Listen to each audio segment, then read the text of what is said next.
Hello my dear children, welcome to your e-learning class. This is Mansi Bansal, your computer teacher.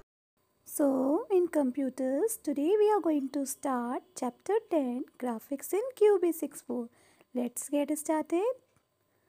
So QBasic or QBasics 4 programs are not only designed to display text and alphanumeric output, but they can also be used to display colorful graphics and figures.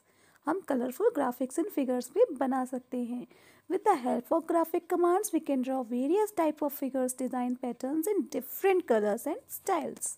Okay, so firstly we will see how to use graphics. In QBasics 4 it is very easy and interesting to create and display graphics on the screen. Easily हम बना सकते हैं. We have to use pixels. Pixels क्या होते हैं? हमारी picture जिन छोटे छोटे पॉइंट्स से मिलके बनती है उन्हीं को हम पिक्सल्स बोलते हैं.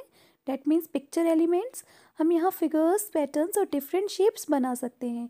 So firstly we will understand the characteristics of monitor. We can have two common modes of display. First one is text mode and second one is graphic mode. Okay, so text mode is used to write programs and to get their specific output.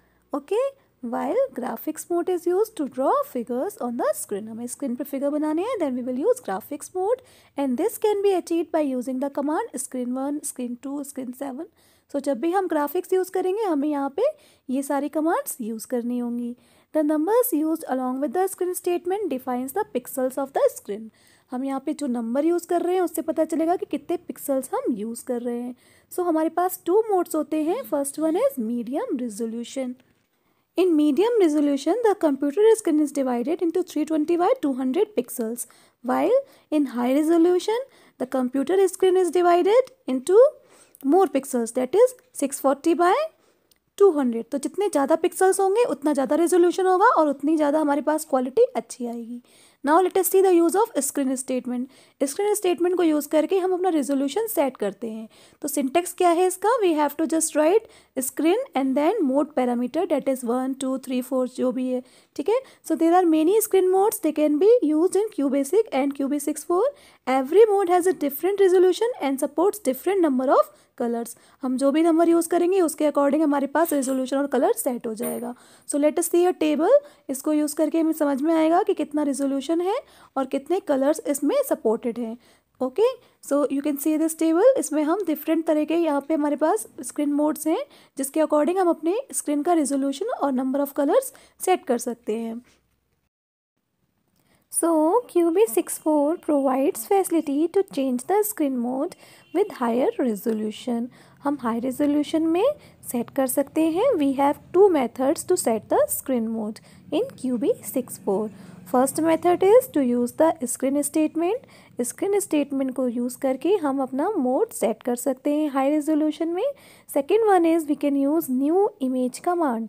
New image statement को use करके भी हम अपना resolution और colour, depth, height, weight, pixels ये सारी चीज़ें set कर सकते हैं. So you can define your own screen mode using the predefined screens by applying screen and then new image statement. ठीक है. So let us see an example here. कैसे हम सेट करते हैं? We can use this screen and then underscore new image 640 487. इससे क्या होगा? हमारा 640 480 का तो रेजोल्यूशन बन जाएगा एंड देन 7 कलर्स ये हमें सपोर्ट करेगा. ठीक है. तो हम इस स्टेटमेंट को यूज़ करके बता सकते हैं कि हमें कितने पिक्सल्स, कितने रेजोल्यूशन चाहिए और हमारा कलर कितना हमें चाहिए. Okay, so we can use this command to set the resolution according to our choice. Now let us see the use of color statement. In QBasics 4, graphic mode colors cannot be selected by their names. To select any specific color, you need to mention the correct color number. ठीक है. QBasics 4 में हर colour का एक specific number है और हमें अगर कुछ अट्रैक्टिव डिस्प्ले करना है स्क्रीन पे तो हमें हर कलर का नंबर पता होना चाहिए. So we have to use the colour statement. And here we have to write a parameter F and parameter B. F means foreground color and B means background color. ठीक है, तो हमें ये statement use करके अपने screen का background colour and foreground colour set कर सकते हैं। एंड यहाँ पे हमारे पास 16 कलर्स होते हैं बैकग्राउंड के लिए एंड फोरग्राउंड के लिए, उनका नंबर हम यहाँ पे सेट कर सकते हैं। Values are 0 to 15।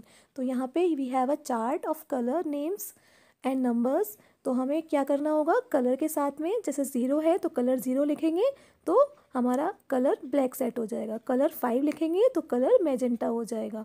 So we have a number for every colour in the chart. So now let us understand the concept of color statement with the help of following programs. ठीक है, here we have a program. We will firstly use the CLS statement to clear the screen. Then color 2. 2 means green color. Okay, so the foreground color is now green. Then we are printing foreground color is green. तो foreground color is green, ये हमारा green color से screen पे display होगा। ठीक है, now let us see another program, CLS statement to clear the screen. Then we have written color 14 2, that means foreground color 14 है light yellow and background color 2 है, that is green. So we are printing now foreground color is yellow and background color is green. So when we will check the output we will see हमारा जो statement है ये yellow color से display होगी and background में green color display होगा। Okay, so this way we can use the color statement to show the color effect on the screen. Now let us see the use of draw command.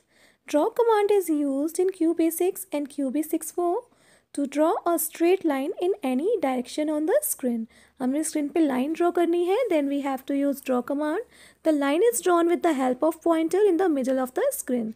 The line can be drawn in any direction using the particular character. कुछ character हैं जिनको use करके हम उसकी direction set कर सकते हैं, like D for downward direction. ठीक है, similarly you can draw lines in different directions with the commands like U means upward direction, R means right, and L means left direction. Okay, its syntax is as follows, draw and then हम double quotes लगाते हैं and then direction mention करते हैं and then length of the direction, कितनी हमें लंबी line चाहिए। Okay, so let us see an example here. Screen 1 से हमारा resolution set हुआ, then CLS statement to clear the screen, color 6, color हमारा foreground color 6 set हो गया। Okay, then draw D100, तो downward direction में 100 लेंथ की लाइन यहाँ पे draw हो जाएगी। You can see this is the output. Now let us see how to draw lines diagonally. In QB64 graphics, there are 4 types of diagonal statement which are used to draw lines in different directions diagonally. Okay, अगर हमें तिरछी line बनानी है then we can see these statements, we can use these statements. First one is E. This statement allows the pointer to draw a line diagonally in upward direction towards the right side.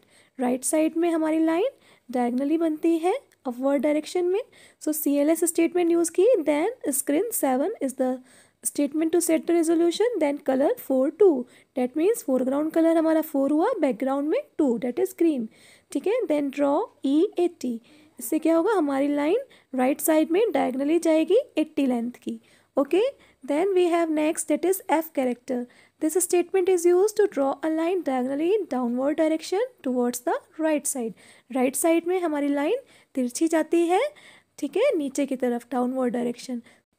Here we have a program CLS screen 7 to set the resolution, color 3 5, हमारा foreground color 3 हो गया, background में 5। Then we are using draw F80, that means हमारा right side में line जाएगी downward direction में and you can see the output. Next is G. This statement draws a line diagonally in downward direction towards the left side. Left side में अगर हमें line को लेके जाना है down side में, then we will use the G. So CLS, then screen 7 to set the resolution, then color 12 10, 12 foreground color and 10 background color. Then we use draw G80. इससे क्या होगा, हमारी line 80 लेंथ की बनेगी downward direction में left side में। Okay, next is H. The H statement draws a line diagonally in the upward direction towards the left side. Left side में upward direction में हमारी line बनती है। So here we have another program CLS to clear the screen. Then screen 7 resolution set हो गया हमारा। Then color 1 13, 1 हमारा foreground color है, 13 background color है। Then draw H80. So इससे हमारी line 80 लेंथ में upward direction left side में जाएगी। You can see the output. Thus you can create different images by using the draw commands. हम हर तरह की images बना सकते हैं lines को use करके. Okay. So let us make a image. Here we have used CLS to clear the screen. Then screen 7 resolution set करने के लिए, color 5:1 हमारा color setting के लिए.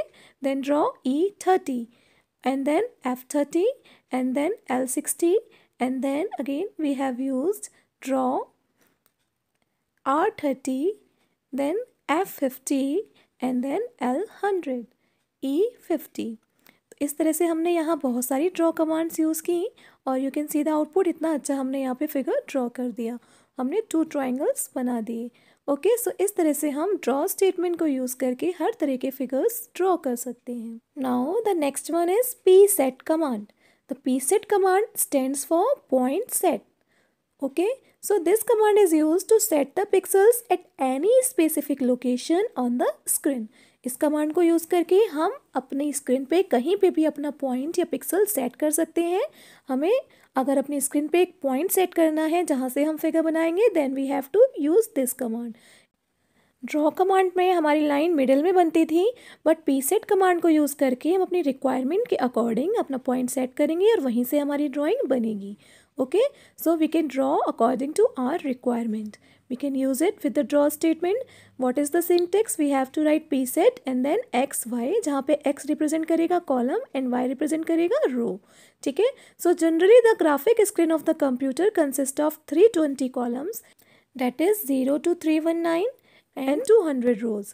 ठीक है, तो इस तरह से हमारी स्क्रीन डिवाइडेड होती है. उसमें स्टार्टिंग में जो सबसे कॉर्नर पॉइंट होता है वो 0 0 होता है और हम यहाँ से काउंट करके इसको हम काउंट करके सेट कर सकते हैं कि हमें कहाँ पे अपना पॉइंट सेट करना है, कहाँ पे अपना पॉइंट ले जाना है. ठीक है, so let us see the example here. कैसे हम पी सेट को यूज़ करते हैं. CLS command to clear the screen. Then screen 7 से हमारा रेजोल्यूशन सेट हुआ. देन कलर 410, इससे हमने कलर सेटिंग की, foreground colour and background colour. Then P set 120 हमारा जो पॉइंट है वो 120 पे सेट हुआ और कलर हमारा 2 सेट हो गया. Okay, then we have used again P set 130 and 6. इससे क्या हुआ, हमारा अनदर पॉइंट बनेगा जस्ट वो 130 पे बनेगा 6 कलर से. ओके, डिफरेंट कलर से.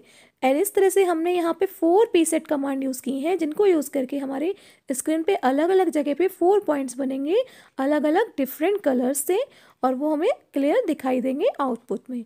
तो हम चेक कर सकते हैं कि कहाँ पे हमारा पॉइंट डिस्प्ले हो रहा है, तो कहाँ पे हमारी स्क्रीन की पोजीशन क्या आ रही है. Okay, so another program is here. We can use the screen 7 to set the resolution. Then we can set the color using the color statement. Then P set 150 60 and then 4.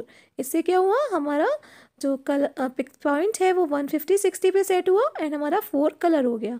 Then उस colour से उस point से हमारी ये drawing बनेगी जो कि हमने ड्रॉ स्टेटमेंट में बनाई है. लाइंस बनाई है हमने 3 लाइंस, तो ये वहीं से बनेंगी. Then again we have use the P set command to set the another pixel, another point at another location on the screen, and then again we have used the draw command to draw again 3 lines. तो ये जो हमने बाद में draw किए हैं 3 lines, ये हमारा जो दूसरा पॉइंट सेट हुआ है वहाँ से ड्रॉ होंगी. तो इस तरह से हम पॉइंट अपने अकॉर्डिंग सेट कर सकते हैं एंड ड्राइंग बना सकते हैं. So you can see the output. Okay, so this way P set is use to set your point and draw at any point on the screen. So children, this much in this part. Okay, bye bye.